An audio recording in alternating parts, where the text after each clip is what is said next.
ব্যাপার শূন্যং যথা স্যাৎ তথা সব ছেড়ে দিয়ে আর একটি কথা বললেন, প্রণয়ীন গাঢ়, গাঢ় প্রণয়ের সহিত। রাধারানীর প্রণয়ের মূর্তি কিঙ্করী তুলসী, যেমন কৃষ্ণ প্রণয়ের মূর্তি রাধা। রাধা কৃষ্ণ প্রণয় বিকৃতির লাদিনী শক্তিরে স্মাতে কাত্মানমপি ভুইপুরা দেহ ভেদঙ্গত। তো রাধারানী হচ্ছেন কৃষ্ণ প্রণয়ের মূর্তি। এখন প্রণয়টা কি? প্রেম বলেন নাই, ওখানে সেই যে প্রেম স্নেহমান প্রণয়, ওই প্রণয় নয়। এই প্রণয়ের অর্থ হচ্ছে বিশ্রম্ভ, মানে এটা হচ্ছে প্রাণে প্রাণে এক। তার হাত পা, তার প্রতিটি অঙ্গ প্রত্যঙ্গ, তার প্রাণ, এই দুইটি প্রণয়ের সঙ্গে এক। এটি হচ্ছে এখানে প্রণয়ের অর্থ। এখানে দাস গোসাই পাল বলছেন গাঢ় প্রণয় নয়, প্রগাঢ় প্রণয়। এই প্রগাঢ় প্রণয়ের পরিণতি, এই রোদন, এই বিলাপ। রাধারানীর অভিন্ন দেহা, অভিন্ন প্রাণা। এই বিলাপ কুসুমাঞ্জলির প্রথমেই আমরা দেখলাম কুঞ্জে শ্রী শ্রী রাধা মাধবীর বিলাস দর্শন করছিলেন শ্রীরূপ মঞ্জরী, আর রাধারানীর সেই অধরের ক্ষত রূপমঞ্জরীর অধরে অঙ্কিত হল। উনি জানেনও না, আত্মহারা রূপের কোন অনুসন্ধান নাই, বুঝতেই পারেন নাই। যখন তুলসীর অন্বেষণে গেলেন, তুলসী যখন দেখলেন, তখন তিনি বুঝতে পারলেন ওটা। এই প্রকার রাধারানীর তত্ত্বত অঙ্গের আস্বাদন রূপের তত্ত্বত অঙ্গে অনুভূত হচ্ছিল, এই প্রণয়ের মূর্তি।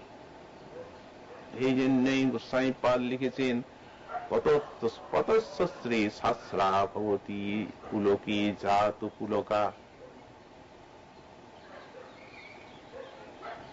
স্মিতে ভাতি স্মেরা মলিমণি জাতি সুমলিনা। কিঙ্করী দূরে আছেন, প্রণয়ের মূর্তি সেবার কুসুম চয়ন করছেন, যুগলের কুঞ্জের মধ্যে বিলাস হচ্ছে। বিলাস অন্তে মালা পরাবেন, সেবা করবেন। রাধারানী যখন কাঁদছেন, সেইখানে তাদের কান্না আসছে। আপনা আপনি পতশ্রী শাস্ত্রা ভবতী পুলকে জাত পুলকা। রাধারানীর অঙ্গে যখন পুলক আসছে, তাদের অঙ্গে পুলক আসছে। স্মিতে ভাতি স্মেরা, রাধারানী যখন হাসছেন, তাদের মুখে হাসি আসছে। মলিমণি জাতি সুমলিনা, রাধারানী যদি মলিন হন, তারাও মলিন হয়ে পড়ে।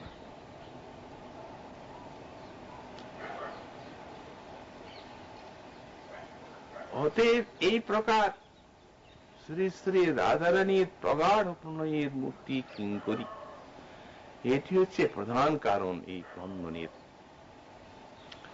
যেহেতু স্নেহের কিঙ্করী, প্রণয়ের মূর্তি,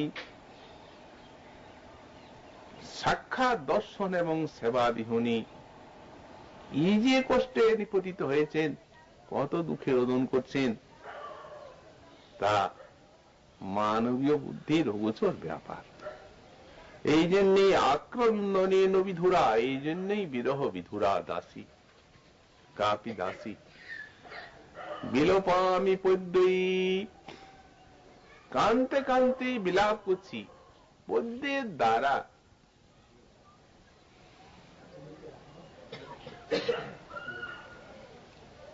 কান্নাটিকে কাব্যচ্ছন্দে নিবদ্ধ করে রেখেছেন।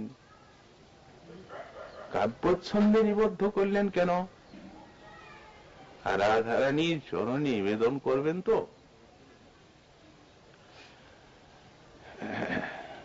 এই জন্যই 104টা ফুল অপার আরতি উৎকণ্ঠা প্রেমে পূর্ণ। এই আরতি উৎকণ্ঠা রূপ অশ্রু, এই যে মকরন্দ রস, সেই মকরন্দ রসেই পূর্ণ আছে। তেমনি কাব্যগুণ লালিত্য রস, অপার মধুর সুন্দর কাব্য রসকলা এর মধ্যে নিবদ্ধ করেছেন, অভীষ্টের চরণে দেবেন, সেবার জিনিস সুন্দর করে সাজিয়েছেন। আর এই জন্যেই পদ্যই প্রেমের মূর্তি, পদ্য ছন্দেই তো গোপী গীতে কাঁদলেন গোপীগণ। এমনি বলেছেন কথাগুলো, এমনি তো বলেন নাই, গীত বলা হচ্ছে সেখানে, গোপী গীত।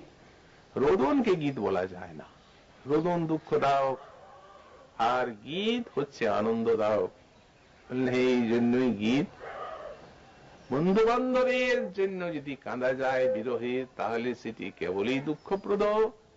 আর যখন কৃষ্ণের জন্য কাঁদা যায়, তখন রোদনন্তু সুখপ্রদা, দারুণ আনন্দদায়ক সেটা।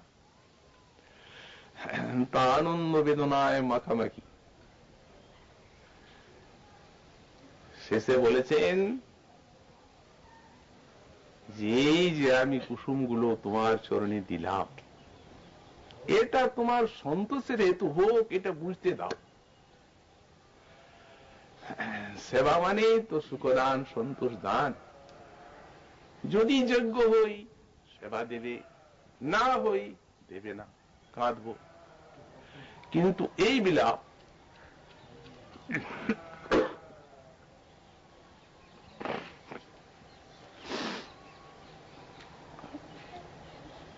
এতে তুমি সুখী হয়েছ, এটা যেন বুঝতে পারি। এখনো কাঁদছেন, কাঁদবেন, যেহেতু এ লীলাটা তো নিত্য। রসিক ভক্তগণের হৃদয়ে চিরসজীব। যাদের প্রাণ থাকে, কান থাকে, তারা এখনো রঘুনাথের সেই ক্রন্দন শুনবেন। কোটি কোটি বিনা বেনুর কাকলিকে নিন্দিত করে এখনো সেই সুর হারাধে হারাধে, এই সুরটি প্রেমিক ভক্তের হৃদয়ের তন্ত্রীতে ঝঙ্কৃত হয়ে উঠে। এই লীলাও চলছে। আর যখন বিলাপ করলেন, বিলাপ করতে করতে বিলাপের কথা শ্রবণ করে ঈশ্বরী প্রাণনাথকে সঙ্গে নিয়ে এলেন, আর স্নেহের কিঙ্করীকে বুকে জড়িয়ে ধরলেন। রঘুনাথের অভীষ্ট সিদ্ধি হল।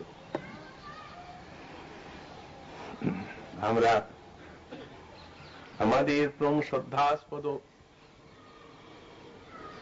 মাদ্রাসী বাবা শ্রীযুক্ত কৃষ্ণদাস বাবাজি মহারাজের এই বিরহ তিথি উপলক্ষে একটি শ্লোক যথামতি আস্বাদন করলাম। আপনাদের সকলের এবং বাবার যদি এতে প্রীতি লাভ হয়, তাহলে এই আলোচনার সার্থকতা। আজকে আমাদের এই অনুষ্ঠানের ভাগবত ব্যাখ্যার এই ভাগবতী সভার সমাপ্তি। পরশুদিন, কালকে, এখনই তো অধিবাস, কালকে কীর্তন অষ্টম প্রহর। পরশুদিন এরা আপনাদের সকলকেই মধ্যাহ্নে প্রসাদ পাওয়ার জন্য সাদর নিমন্ত্রণ জানাচ্ছেন। আপনারা সকলেই পরশুদিন এখানে প্রসাদ পাবেন। আজকে আমাদের ভাগবতী কথার এইখানেই বিশ্রাম।